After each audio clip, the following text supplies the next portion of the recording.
Depending on your perspective, woke entertainment may be something you occasionally notice and roll your eyes at, or a sign of a great culture war with the future of humanity hanging in the balance. But for my money, it's, somewhere in between. Because as a grumpy old curmudgeon, I'm happy to just sit back and enjoy classic stories while crafting tales of my own. Links are in the description, back listen, and how to die today. Anyway, the only exposure I have to most woke entertainment comes from cherry-picked clips and quotes that were most likely taken out of context. Don't get me wrong, I'm certain it exists. I'm just too focused on spinning my own yarns to fight against the tides, pushing and pulling against or for this. But recently, I got a chance to sit down and experience this phenomenon from the opposite perspective. You see, I recently spent a nice little chunk of time with some family members who are, let's just say, not of the most progressive persuasion. And when evening fell, we would all kick back on the couch and watch a bit of television. And what I was exposed to via their sensibilities for entertainment was a TV show that was most certainly not woke. In fact, I suppose you could call it anti-woke, whatever the opposite of woke is.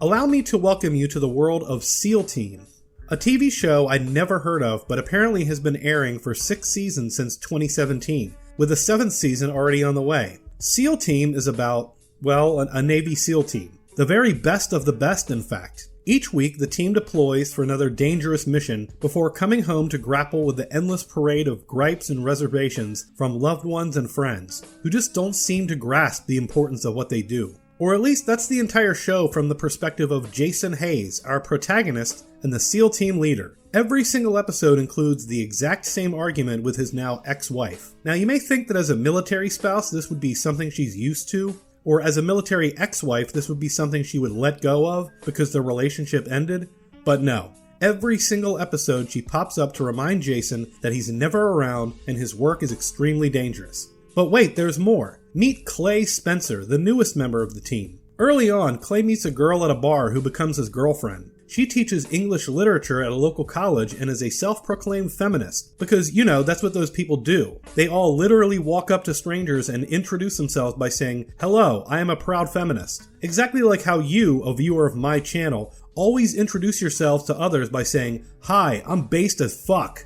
Anyway, his new girlfriend, whose name I can't remember, invites him to a party with some other grad students, who all immediately start giving him a full court press about progressive talking points and the US military, as people always do because that's what people on the left are actually like. Later, she introduces him to her equally leftist parents, who disapprove of him because of what he does and what he represents. And it's all about as subtle as the show Dear White People. And what's weird about SEAL Team is precisely what's as weird as shows that people call woke. In trying to give a highly specific and narrow point of view and its counterpart, it unintentionally becomes a parody, not just of the opposing view, but of the viewpoint it's trying to express sympathy for. Sure, the show's SEAL Team are shown to be shit-kicking badasses, mowing down terrorists with precision and without hesitation, but they're also shown to be utterly broken people, drowning themselves in booze and being utterly incapable of maintaining relationships with anyone who isn't their brethren in arms or those unfortunate enough to be staring down the barrel of their gun. I mentioned before that the show's protagonist has an utterly broken relationship with his ex-wife, one which is steeped in a seemingly endless display of bitterness and regret. How the only time we see them together is when she needs to lecture him for the 1000th time about how he ruined their marriage. But the good news is that the relationship does finally achieve some on-screen growth, and all it took was for her to die.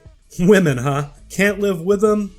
They're dead. So, in a scene perfectly fitting for this TV show and character, Jason goes to her funeral and proceeds to deliver the most wildly inappropriate eulogy you will ever hear. Because all he does is end up talking about himself and his Navy SEAL team. Bravo, CBS! The woman whose sole character trait was to be angry about never feeling important isn't even important at her own funeral. What the f***? And then, this is where things start getting really weird. See, the entire show is about Jason leading his team to kill terrorists and then having a fight with his wife. But with no wife, who's going to fill that void? Don't worry guys, the writers didn't suddenly start looking for something that resembles an actual story with actual characterization. They just threw his daughter into that role. She's grown up now and old enough to suddenly have very mature conversations involving guilt-tripping Jason over his profession. In fact, these conversations sound like they could have been written for the ex-wife to say, only now it's his teenage daughter. But because the show set this dynamic up between a husband and wife, and just grafted it onto father and daughter, it's kinda creepy and uncomfortable in a way I'd rather not elaborate on. But yeah, that's SEAL Team. I wouldn't say it's anti-woke, even though they do occasionally strawman progressive people in a way that doesn't align with reality. But what it is, however, is a show that speaks to people who think that soldiers kicking indoors with a few precisely placed M4 headshots, followed by copious amounts of alcohol and human misery, are just good old wholesome American entertainment. But hey, Season 7 is on the way, so at least it isn't going broke.